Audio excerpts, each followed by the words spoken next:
Bom dia, moçada! Tudo bem com vocês? Aqui quem vos fala é o professor Eugênio Bastos, canal Geogênio, a serviço dos alunos que gostam de estudar e passar em concursos. Moçada, vamos fortalecer o canal, se inscrevam no canal, dê aquele like, compartilhe o vídeo e ajude o professor Eugênio Bastos a democratizar o ensino da geografia. Moçada, no nosso encontro de hoje, iremos falar sobre um tema bastante atual que envolve as enchentes, as inundações que vêm ocorrendo em vários municípios baianos e também do norte de Minas Gerais. Professor, por que estão ocorrendo essas enchentes na Bahia e no norte de Minas Gerais nessa época do ano? Então, a ideia dessa aula é mostrar a vocês o porquê dessas chuvas torrenciais que estão atingindo há várias semanas vários municípios do norte de Minas Gerais e também, principalmente, do sul e oeste da Bahia. Espero que vocês gostem do nosso encontro. Havendo qualquer dúvida, faça a sua pergunta lá na parte dos comentários, que eu terei a máxima satisfação de respondê-la. Vamos lá ao nosso encontro. Então, nessa primeira imagem, eu estou mostrando a vocês uma tempestade subtropical que se formou no Atlântico Sul e que foi batizada pela Marinha Brasileira de tempestade subtropical Ubá. Essa tempestade subtropical deriva da formação de um ciclone subtropical atípico nas imediações do litoral do sul do Brasil, ou seja, do litoral da região sul do Brasil. Nessa imagem de satélite, é possível perceber com muita clareza o contorno do ciclone subtropical Ubá. Olha aqui o olho desse ciclone, onde se encontra, e aqui as nuvens em forma de espiral. Então, essa tempestade subtropical, batizada pela Marinha Brasileira de Ubá, ela acabou dando origem a um corredor de umidade que se desloca da Amazônia e passa pela Bahia e também norte de Minas Gerais. Esse corredor, constituído por ventos quentes e úmidos, tem sido responsável pela formação daquelas nuvens de grande crescimento vertical, denominadas cúmulos nimbus, que nessa época do ano provocam chuvas torrenciais acompanhadas de descargas elétricas e rajadas de vento. Então, na verdade, essas chuvas torrenciais que vêm ocorrendo não só em vários municípios da Bahia, como também do norte de Minas Gerais, estão presentes em outras áreas do Brasil, como, por exemplo, nos estados do Maranhão, no sul do Piauí, em Tocantins, no Mato Grosso, no sul e sudeste do Pará e por aí vai. Agora, o destaque maior está sendo dado à Bahia e ao norte de Minas Gerais porque essas chuvas têm causado grandes transtornos, ou seja, o transbordamento de rios que inclusive inundaram diversas cidades, sobretudo do sul da Bahia e do norte de Minas Gerais, causando não só prejuízos materiais, como também promovendo o desalojamento de um grande número de pessoas. Então, a análise dessa aula, ela parte da ideia de mostrar a vocês por que está ocorrendo tanta chuva na região nessa época do ano.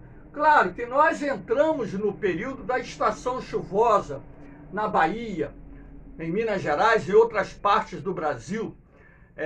o verão é a época do ano de maior incidência de chuvas em boa parte do território brasileiro, apesar de ainda não ter iniciado a estação.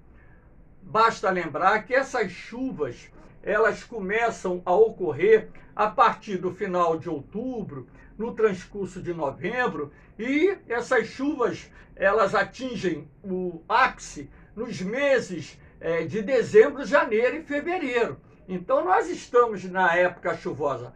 Porém, o que nós estamos observando é que o quantitativo de chuvas, ou seja, o volume de chuvas que tem sido registrado para essa época do ano, se encontra bem acima da média histórica. Então isso nos remete a analisar uma questão que envolve a sazonalidade climática e buscar o porquê da ocorrência de tantas chuvas nessa época do ano. Por exemplo, lá no sul da Bahia, nós temos municípios que nos primeiros 10 dias do mês de dezembro praticamente atingiram a média de chuva que normalmente é registrada para o ano inteiro. Então, estamos de fato convivendo com uma questão atípica, com uma questão que envolve a sazonalidade climática, lembrando que a sazonalidade climática não é exclusividade do Brasil. Nós tivemos nos últimos anos anomalias climáticas significativas. Esse ano mesmo eu gravei vídeos abordando o verão no hemisfério norte, as ondas de calor, gravei vídeos abordando inundações, enfim. Então agora chegou a vez do Brasil também registrar essas anomalias climáticas, porque estamos entrando no período de maior incidência de chuvas. Então, é muito preocupante, inclusive para a Defesa Civil, o que está se anunciando para vários municípios brasileiros. Será que essas condições atmosféricas irão permanecer nos próximos 3, 4 meses? Caso isso aconteça, os prejuízos serão enormes, não só a nível de bens materiais, como também prejuízos econômicos. O próprio agronegócio deverá ser afetado pelo excesso de chuva nesses municípios onde essas sazonalidades climáticas estão causando chuvas bem acima dos padrões médios. É isso que nós vamos procurar analisar para buscarmos as razões do que está acontecendo, do que está provocando tais chuvas em vários municípios lá do Nordeste, Centro-Oeste e também aqui no Sudeste, no Espírito Santo e no Norte de Minas Gerais. Aqui nós temos a outra imagem, do ciclone extratropical, do ciclone subtropical Ubá. Há uma diferença que nós vamos analisar de um ciclone extratropical para um ciclone subtropical. Essa é uma outra imagem que é antecessora à imagem que eu mostrei ainda há pouco. Aqui você pode perceber claramente o olho do ciclone subtropical Ubá. Esse ciclone, inclusive, já se afastou do litoral sul do Brasil e as condições meteorológicas melhoraram lá na Bahia de ontem para hoje. Inclusive, um pouquinho mais à frente, eu vou mostrar as imagens de satélite, onde será possível perceber que as condições atmosféricas melhoraram e nos próximos dias teremos uma redução das chuvas na região. Isso não quer dizer que não tenhamos mais condições atmosféricas propícias à formação de inundações, surgimento de chuvas torrenciais. Claro que isso vai ocorrer durante o transcurso do verão e espero que dentro dos padrões normais e não anormais que estão sendo registrados no momento. Então, aqui em síntese, eu escrevi aquilo que eu falei anteriormente para poder mostrar a vocês o porquê de tanta chuva no sul da Bahia. Se vocês perceberem essa imagem, aqui nós temos a capital do Espírito Santo, Vitória, e aqui nós temos o sul da Bahia, aqui em cima nós temos a cidade de Salvador. Então vocês podem perceber nessa parte branca mais espessa que há uma concentração maior de nuvens. Então, exatamente nessa porção da Bahia, nós tivemos nesse final de semana, quinta, sexta, chuvas com índices altíssimos. Tivemos municípios que registraram em 24 horas 350, outros mais de 400 milímetros de chuva. Ora, um volume absurdo para 24 horas, causando transtornos, inundações. Eu preferi não colocar as imagens das cidades inundadas, né? Até mesmo porque retratar através das imagens propriedades cujas pessoas perderam praticamente todos os seus bens, pertences ou todos os seus pertences, um prejuízo enorme para o comércio, para a economia local. Eu preferi deixar isso para a televisão, que está mostrando essas imagens, e também outros canais do YouTube que estão mostrando essas imagens. Inclusive tem canal aí no YouTube, e até professor de geografia, dizendo que a Bahia foi atingida por um ciclone subtropical. O ciclone está bem longe da Bahia, que fique bem claro isso. O ciclone está bem longe da Bahia, nem se aproximou da Bahia. Essas chuvas não foram provocadas pelo ciclone, e sim pelo corredor de umidade que foi atraído pelo ciclone. Aqui é o corredor de umidade. Ele está fazendo isso aqui, ó. Ele foi atraído pelo ciclone e, em função, ele está girando aqui, ó. Aqui é o ponto de giro desse ciclone, que inclusive já está bem afastado do litoral da América do Sul, entrando num processo de dissipação, ok? Então aqui nós temos, para que vocês tenham uma ideia, o ciclone subtropical atípico e os ciclones extratropicais. Professor, o que seria um ciclone subtropical atípico? O nome já diz atípico, porque não é muito comum de se formar. Ciclones subtropicais se formam. Os atípicos são mais raros de se formar. Então, resultam da formação de centros de baixa pressão. Todo ciclone, coloca isso na cabeça de vocês, seja ele de origem extratropical, subtropical ou tropical, se forma através de uma célula de baixa pressão que, porventura, também se forma sobre a superfície oceânica. Então, dependendo dos valores da pressão atmosférica, nós teremos as condições favoráveis para a formação dos ciclones. Eles são divididos através de nomenclaturas de diferentes formas: ciclones extratropicais, ciclones subtropicais, incluindo-se aí ciclones subtropicais atípicos e ciclones tropicais. A diferença entre eles está no diâmetro do centro de baixa pressão, está também na temperatura da água e das diferentes camadas de ar onde se situa esse centro de baixa pressão, e também em cima da velocidade do vento que esses ciclones acabam proporcionando. Então aqui nós temos a imagem do ciclone subtropical atípico, que foi batizado pela Marinha Brasileira como tempestade subtropical Ubá, que causou chuvas torrenciais e vem causando ainda chuvas torrenciais sobre o mar, com ventos sustentáveis acima de 70, 80 km por hora, e também o corredor de umidade formado por esse ciclone acabou dando origem às condições atmosféricas favoráveis que provocaram as chuvas torrenciais dos últimos dias, que atingiram o sul da Bahia e o norte de Minas Gerais. E aqui nós temos os ciclones extratropicais. Os ciclones extratropicais, eles se formam em latitudes médias e altas latitudes, normalmente acompanhando uma frente fria. Aqui nós temos a frente fria, é uma imagem antiga apenas para mostrar a vocês, né, o que é um ciclone extratropical. Aqui você tem o olho do ciclone, né? Então aqui nós temos a imagem mostrando o sentido espiralado da tempestade.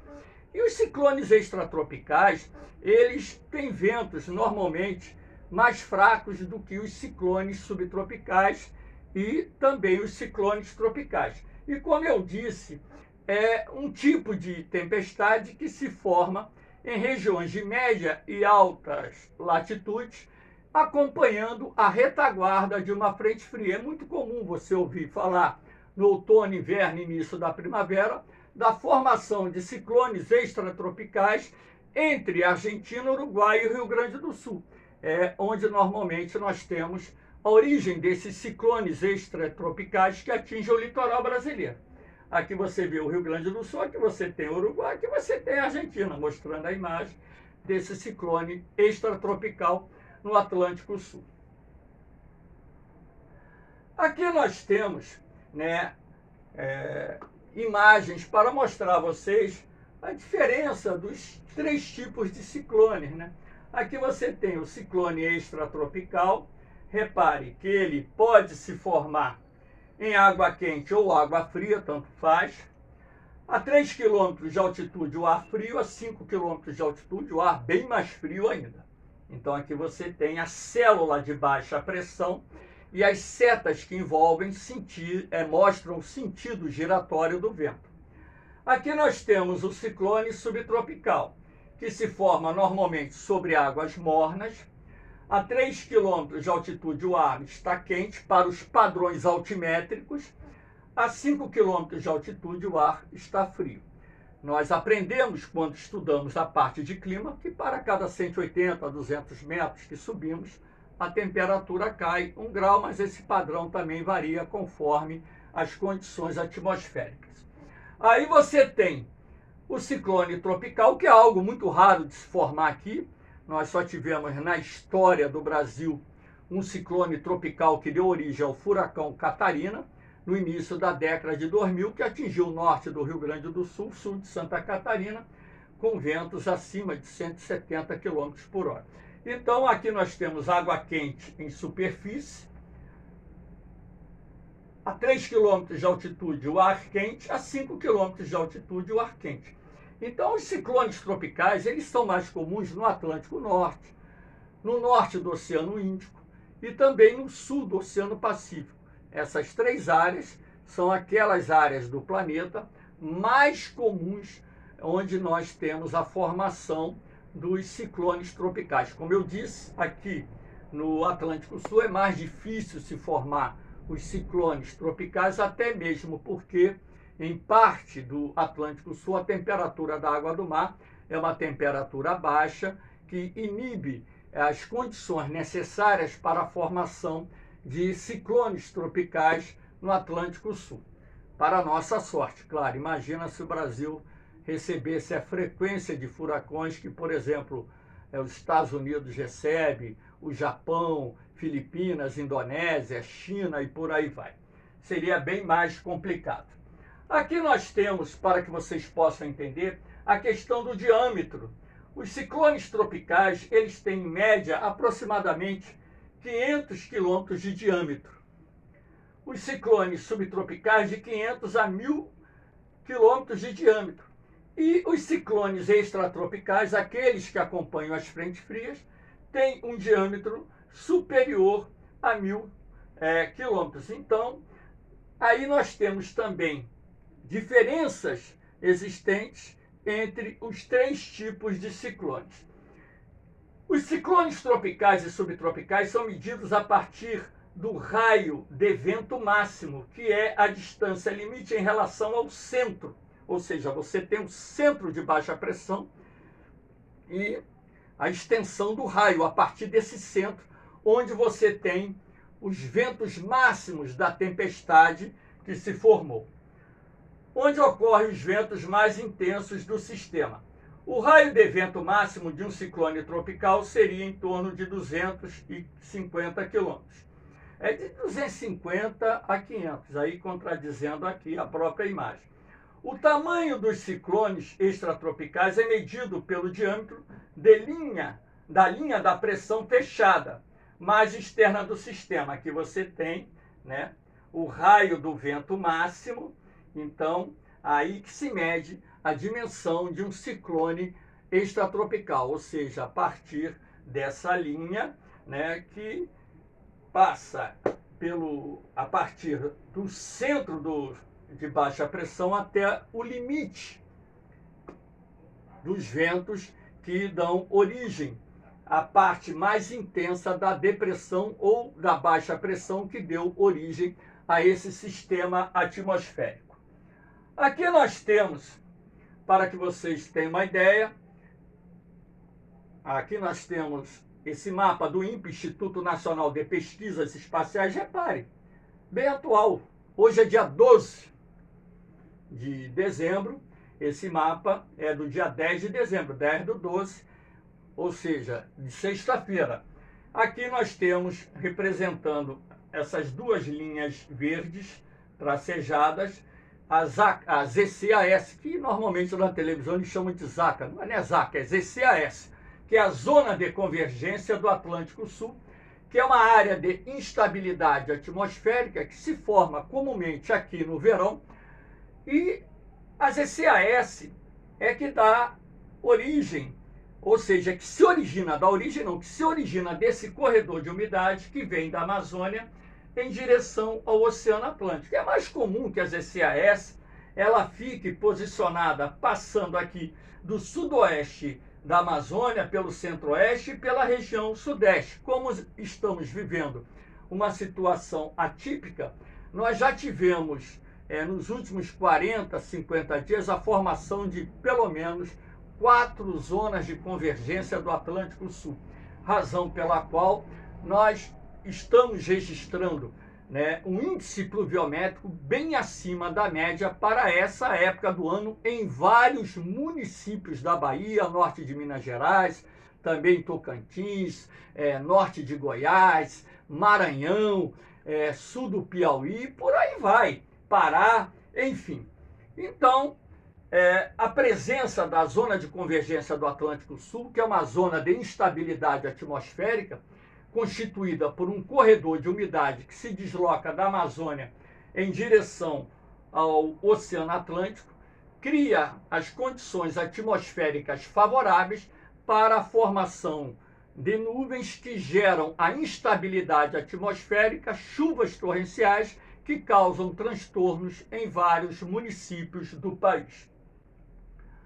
Aqui nós temos outra imagem, essa imagem aqui é do dia 30 de novembro, aqui ó. Dia 30 de novembro nós tínhamos uma outra zona de convergência do Atlântico Sul formada, aquela passando pela Bahia. Hoje é dia 12 de dezembro, passando pela Bahia, sul da Bahia, norte de Minas Gerais, cruzando o Tocantins, estando presente aqui no Mato Grosso, Pará, Amazônia, boa parte da Amazônia com um sistema de instabilidade atmosférica muito ativo nesse dia.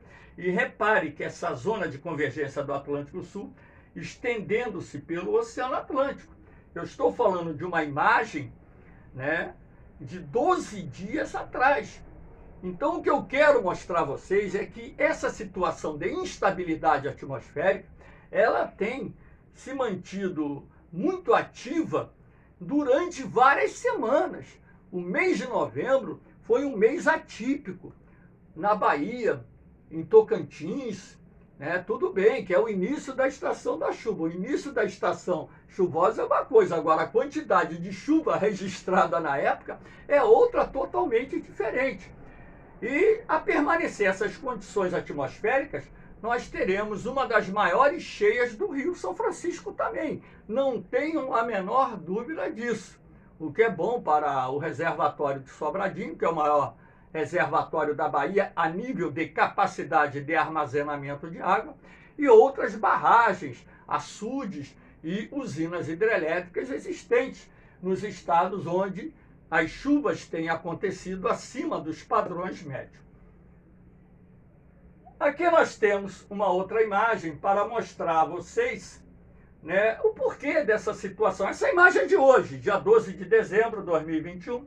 Se você observar aqui na Bahia, ainda existe instabilidade, sim, mas a zona de convergência do Atlântico Sul ela está se enfraquecendo. Aqui você já não vê na imagem de hoje o ciclone subtropical Ubá. Você já não vê o formato dele desenhado. Isso quer dizer que a tempestade subtropical Ubá está em processo de dissipação.